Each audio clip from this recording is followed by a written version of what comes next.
In the heart of empire, historic Buckingham Palace is the scene of an investiture for gallantry. Canadians leave with the awards which have been presented to them by the King. Military medals and MBEs are the recognition of a grateful nation for deeds of self-sacrifice.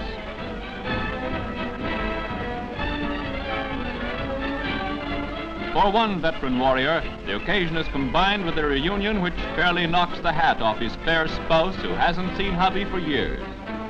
The good old cry of "Carry on, Sergeant" still finds the man behind the stripes doing a bang-up job. One of the decorated NCOs is a famous marathon runner of Montreal.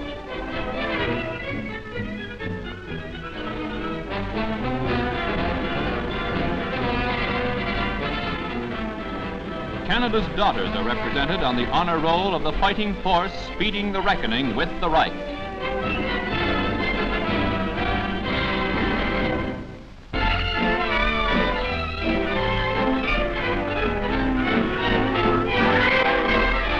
Canada's smallest province, Prince Edward Island, sets the pattern for the nation in a registration for family allowances. Systems of handling the thousands of forms in Charlottetown is now being duplicated across the Dominion. On rural routes, data is mailed, which will end in every child under 16 receiving a monthly allowance from the government. The standard of living in every home across Canada will be raised by the Family Allowances Bill. Large families especially will benefit.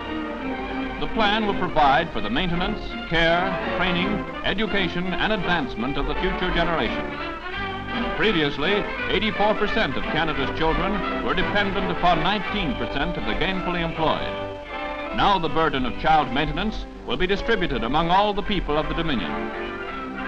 The bill was adopted after careful study of allowance systems in effect in 34 other countries.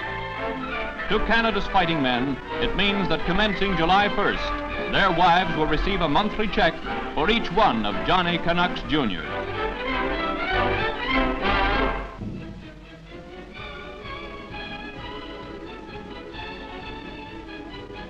From Schaerbeck Station in Brussels, Belgian kiddies leave for Switzerland.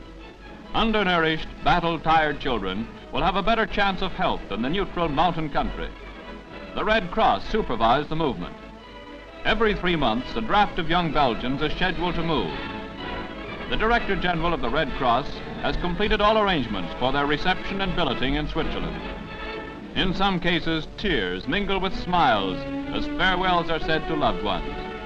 In a picturesque winter playground, untouched by the tribulation of war, tears will dry and cheeks will glow with returning good health. Soon the last shot will be fired, and a rebuilt Belgium will welcome back its young countrymen. In the meantime, it's away on the great adventure to a strange new land.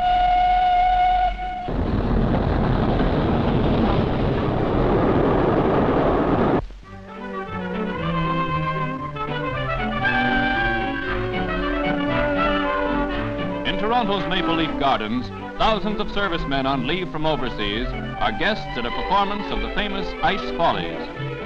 Phyllis Legg, famous stilt skater, delights the audience with her agility. Taught by her ice skating husband, Phyllis has plenty of what it takes in her difficult number.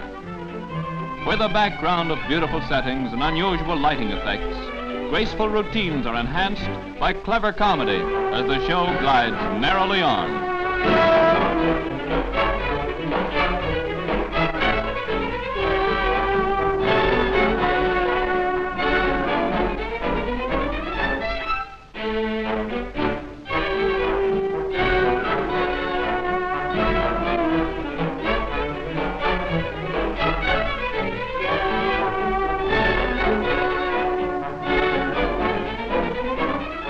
Featured as King's counselor, Bobby Blake cuts himself a yard of ice in his jitterbug jamboree. There's no use waiting for the Corines at the stage door. They're all locked up in the refrigerator until the next performance. Evelyn Chandler, however, raises the temperature with her Arabian cartwheels. Oh, to be the Iceman now that Evelyn's here.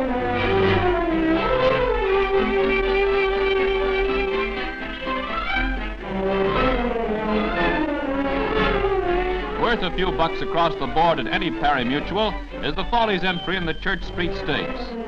His pedigree dates right back to the nearest boneyard.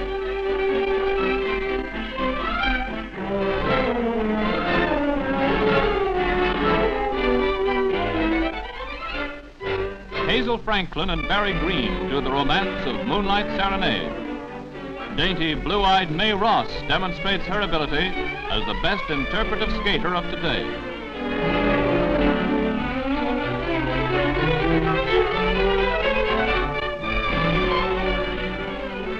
To soldiers back home on rotation leave, a welcome relief from the ravages of war is afforded by the new eye-filling Ice Follies of 1945.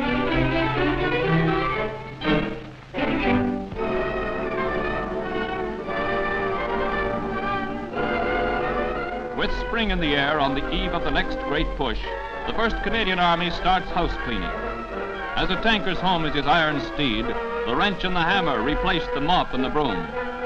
In the brief stay this side of the Rhine, vehicles are painted to make them look pretty for their triumphal parade across the Reich. Jerry mud is sticky, but Canadian elbow grease gives it the works.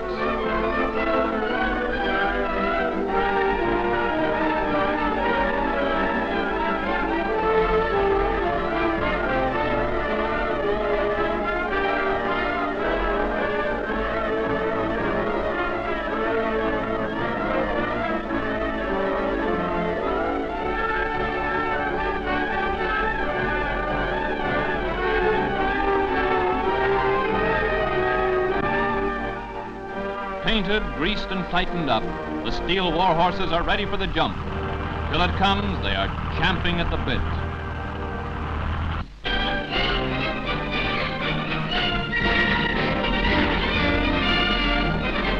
On Canadian fighting fronts, war artists record their impressions of life in the field. Working in conjunction with the historical department, the soldier artists paint for posterity. In Italy, Captain Campbell Tinning of Montreal and Regina sketches the ruins of an ancient building. Sketches are made in watercolors, oils, or crayon. In all kinds of weather, often close to the front lines, the war artist plies his trade. When the weather is too bad for outdoor work, sketching is continued inside. Lieutenant MacDonald of Montreal uses a visiting infantryman as a model. On the snow-covered Western Front, Lieutenant Colville of Amherst, Nova Scotia, covers the activities of the 3rd Canadian Division.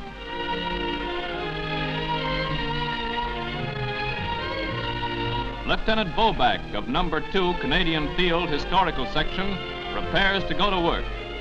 He finds inspiration in a ruined frontline village under mortar fire from the enemy, only 500 yards away.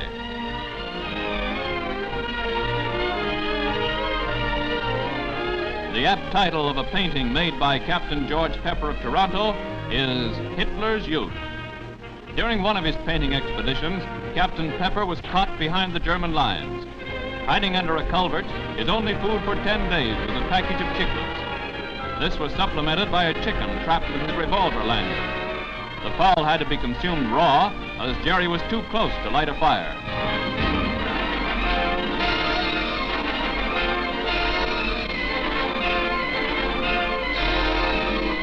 From the field, the sketches are shipped to London.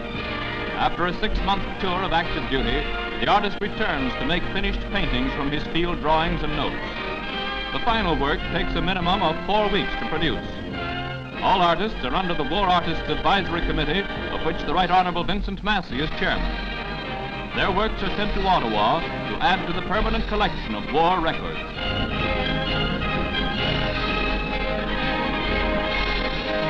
London's National Gallery and other Empire galleries present them first to the public. Connoisseurs may thus see authentic records of the war's many phases and moods, thanks to the energy of Canada's war artists.